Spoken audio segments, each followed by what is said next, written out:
Welcome back to the Roy Works channel. In today's video, we're going to do something a little different. Up in our camp up north, we have a mobile chopping station that we got from a salvage yard. It was an old industrial cart that we made into a chopping station or a butcher block.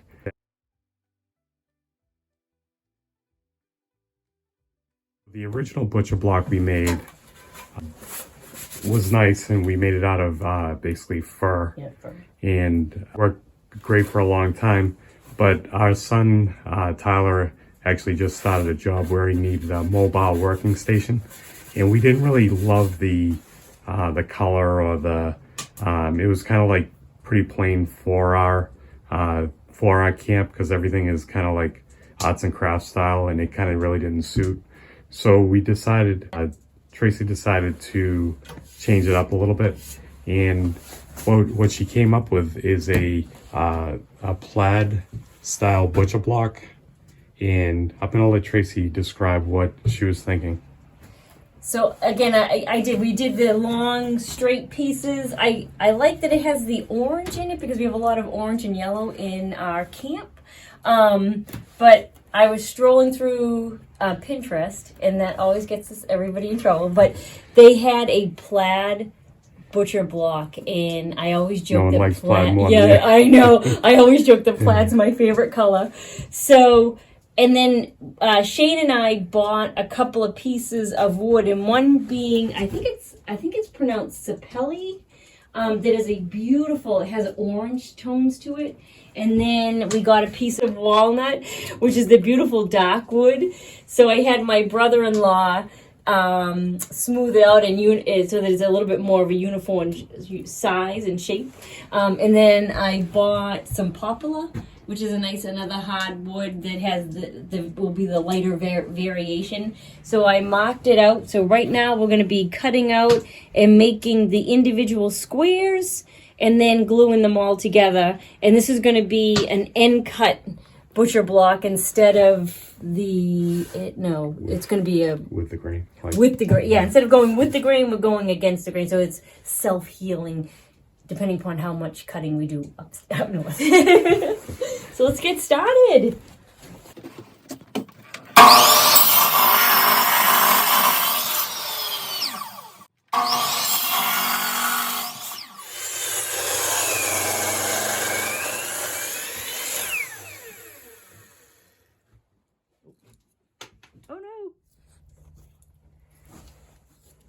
I might, or if we have any extra, I might take a couple out. I might do that. Now we're going to start cutting the 2-inch blocks of the sapelli.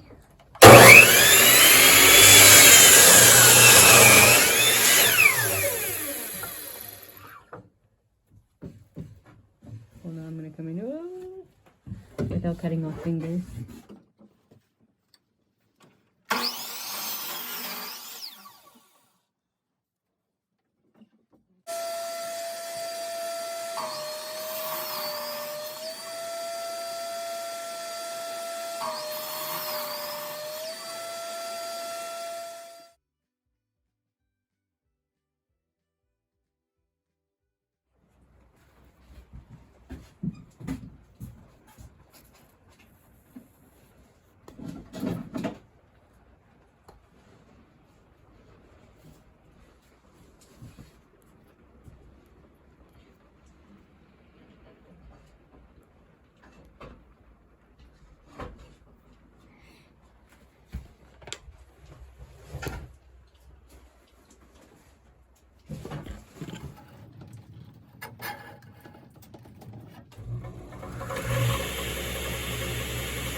Just taking off that rough cut part. They look really good though. I'm excited. You always think it's going to take longer than what it actually does. You have it figured out really good, so it Well, minimizes the cut. there's been a lot of wasted energy trying to figure it out. But again, not knowing that it existed up until seeing it. And then it's everything I never knew I couldn't live without.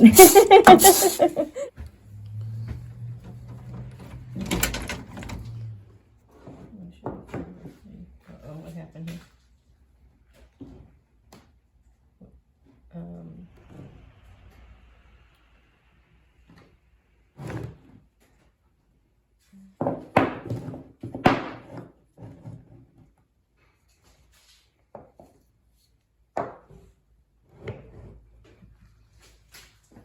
Again, we'll do the longer ones.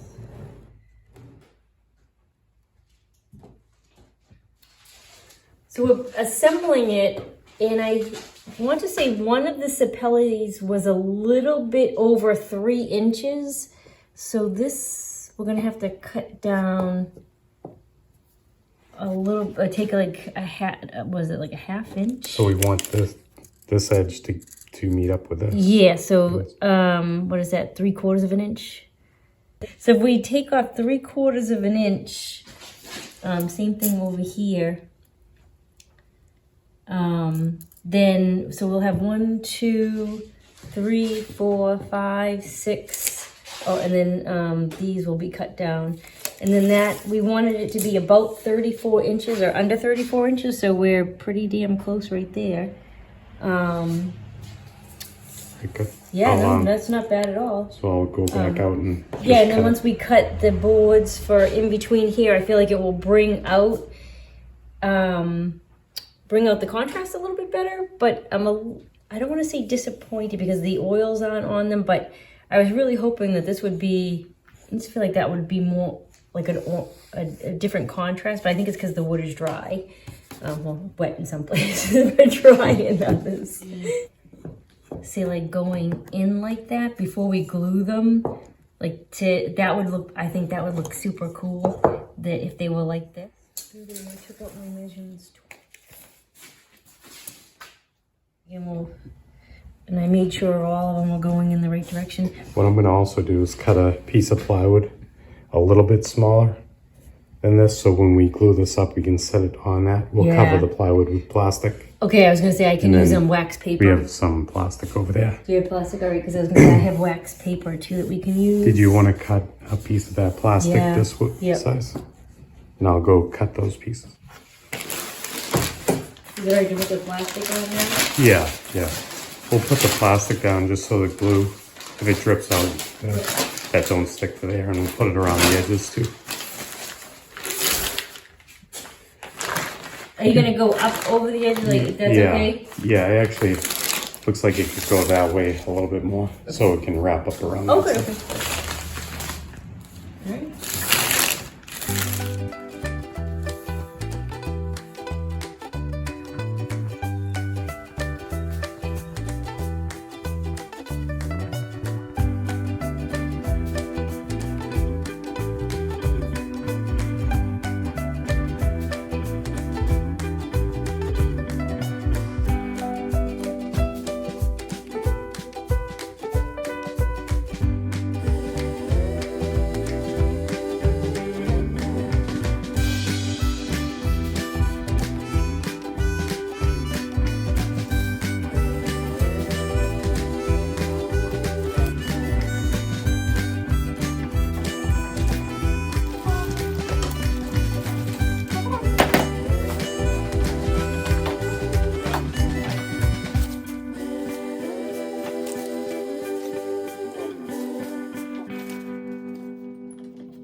So Trace, we'll just let this dry overnight Okay. and we won't touch it till the morning. But my favorite part is sanding. So how long, I'm going to read the directions on how long it takes to dry. At least overnight. Apply a heavy spread, clamping for... Oh yeah, no, this is saying I can do it. Do not stress the joints for 24 hours. How long? 30 minutes. This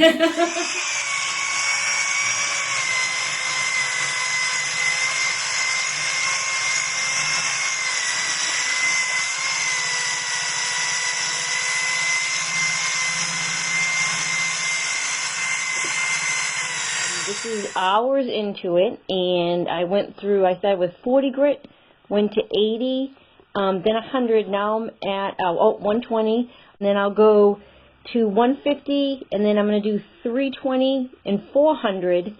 At that point, I'm going to finish off the edges here. We'll put them through the table saw.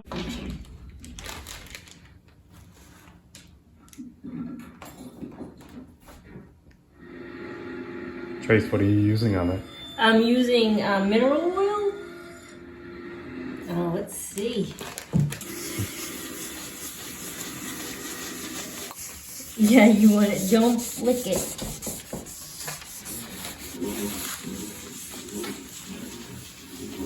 I didn't mean to yell at the dog, but she has a history of licking the boiled linseed oil. So.